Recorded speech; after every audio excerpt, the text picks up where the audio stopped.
இந்த விலாக் நாளைக்கு வந்து அம்மா ஊர்ல இருந்து கோயம்புத்தூருக்கு போகலாம் அப்படின்னு தான் பிளான் பண்ணி வச்சிருந்தேன். ஊருக்கு போறதுக்கு முதல் நாள் எடுத்த விலாக் தான் இது.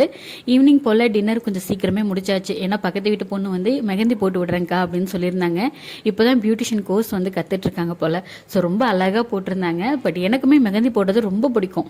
பட் கோயம்புத்தூர்ல வந்து பாத்தீங்கன்னா இதெல்லாம் நமக்கு இந்த மாதிரி ஃப்ரெண்ட்ஷிப்பா யாரெல்லாம் போட்டு விட மாட்டாங்க எனக்கு தெரிஞ்சு. அப்படி போடணும் அப்படின்னா இந்த மாதிரி கணபதி போத்தீஸ் அப்படிலாம் நாங்கள் வந்து ஷாப்பிங் வரும்போது வெளியில உட்காந்து போட்டுட்டு இருப்பாங்க இந்த ஹிந்திக்கார பசங்க. அவங்க கிட்ட தான் போட்டுக்குவேன். ஸோ முதல் நாள் மெஹந்தியெல்லாம் போட்டு முடிச்சுட்டு தூங்குறதுக்கே மணி ஒரு 12 மணி கிட்ட ஆயிடுச்சு. மறுநாள் காலையில் ஒரு 10 மணி அப்படிங்கும்போது ஊர்லேருந்து கிளம்பியாச்சு. பட் அம்மாவுக்கு வந்து முகமே இல்லை நான் ஊருக்கு போகிறேன்னு சொன்னது. காலையில் வந்து லைட்டாக சாப்பிட்டுட்டு டீ மட்டும் குடிச்சிட்டு வந்து கிளம்பிட்டோம். அத்தை பையன் தான் வந்து ட்ராப் பண்ணிட்டு போயிருந்தாங்க. ஏன்னா வந்து தம்பியும் வீட்டில் இல்லை, அப்பாவுக்கும் எனக்கு கொஞ்சம் வேலை இருந்தது.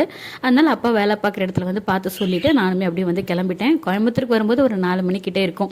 ரொம்ப பசி. பக்கத்தில் ஃப்ரெண்டு பாஸ்தா தான் செஞ்சு கொடுத்துருந்தாங்க. வீட்டுக்கு புது கெஸ்ட் வந்திருக்காங்க.